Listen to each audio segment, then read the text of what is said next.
Okay, I just have a question for Greg. In terms of forensic evidence, we've talked about falsifying evidence and how experts can deduce that very quickly. Mm-hmm. So, question is, in a place where I practice, unless we have high-value cases, expert evidence is not exactly what judges will rely on, mm-hmm. or unless you request as a sophisticated party.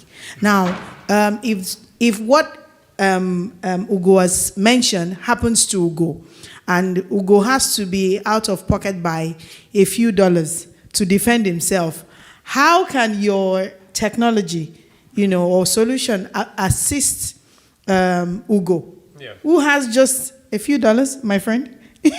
I think he's doing just fine, and that'll reflect in the bill that we send him.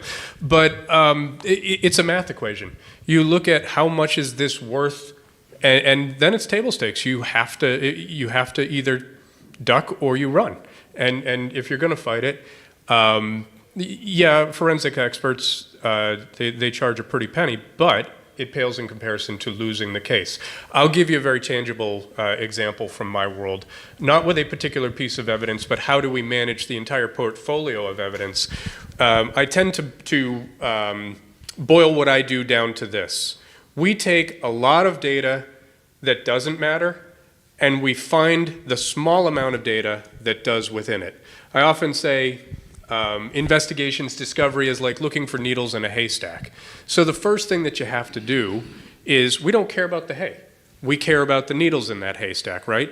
So you've got to quantify how many needles do we have. And that's a very easy process. It takes 3 or 4 hours. It'll cost $300 or $400. And now I can tell you not just how many pieces of hay we have, but how many needles we have. And that's incredibly important. Then with a little bit of project management, we can tell you the next step. Where are those needles, and maybe more importantly, where aren't they? And now we can take large portions of that haystack and separate it out, and it's gone. It's no longer part of the task. And now we can use AI like a magnet, and we can pass it over that haystack, and we can draw the needles out from the core where they're hidden, right to the edges where we grab them. And so the question becomes this. Would you rather do what everybody's doing now, which is just sifting through hay and finding whatever needles they come from, or take a process-oriented professional forensic approach to it? And we literally just did this. We shrunk a 300-hour project. We do projects both big and small, and this is a fairly small one for us.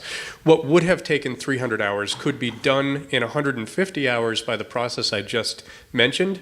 But we didn't do that either because we used generative AI, and we were able to get it done in about 40 human hours.